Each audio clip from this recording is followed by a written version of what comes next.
The annual 80th reunion of Camp Fannin was held today. Camp Fannin, which is just northeast of Tyler, used to be an Army Infantry Training Center. Reverend Dr. Jack Hetzel, 101-year-old World War II veteran and current pastor of Faith Community Church in Big Sandy, was the keynote speaker at the memorial service that took place at the University of Texas at Tyler Health Science Center.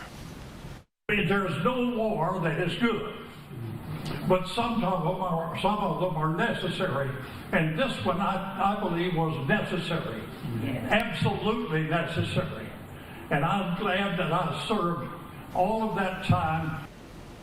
More than 200,000 young American men became Army infantry replacements at Camp Fannin between May of 1943 and December of 1945.